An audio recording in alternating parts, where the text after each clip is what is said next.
Hello friends, this video on Semiconductors part 21 is brought to you by examfear.com. No more fear from exam. Please make sure that you have watched all the videos till part 20 before going ahead with part 21. Now we will look at the different modes of operation of a transistor. Now a transistor operates in different modes.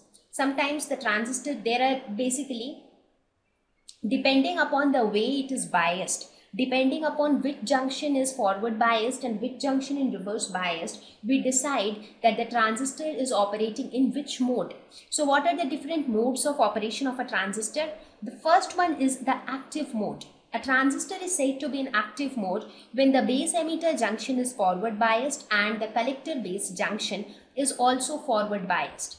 That means this is your transistor. Now this time let me take the example of NPN transistor. Okay, this is my emitter, this is base, this is collector. So this says that emitter base junction is forward biased. That means this negative, this is negative. Again, collector base junction is also forward biased. So this is negative, this is also negative, right? So this is my active mode. So if both the junctions are forward biased, we say that the transistor is in active mode. Cutoff mode. What is cutoff mode?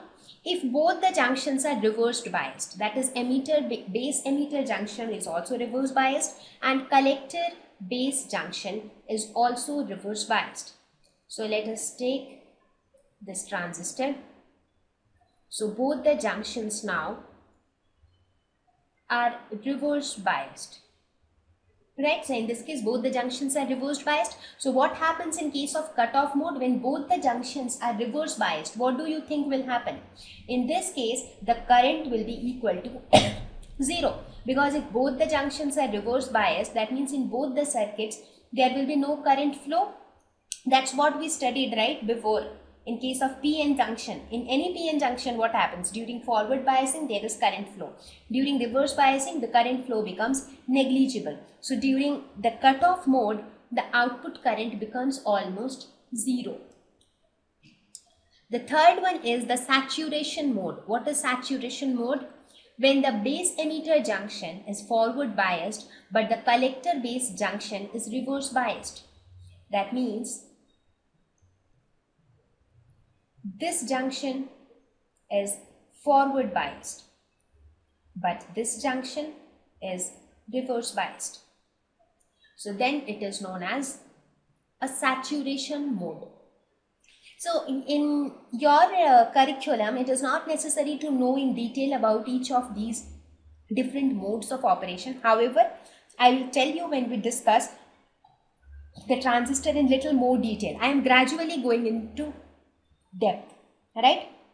Okay, so for now you just understand the biasing of transistor. Depending upon the biasing of the junctions, the transistor's mode of operation is decided, whether the transistor is active or the transistor is cut off or the transistor is saturated. Thank you. Please visit examfear.com to watch free educational videos, try free online tests, get the best quality study materials, study from the best tutors and mentors, and much more. Thank you once again.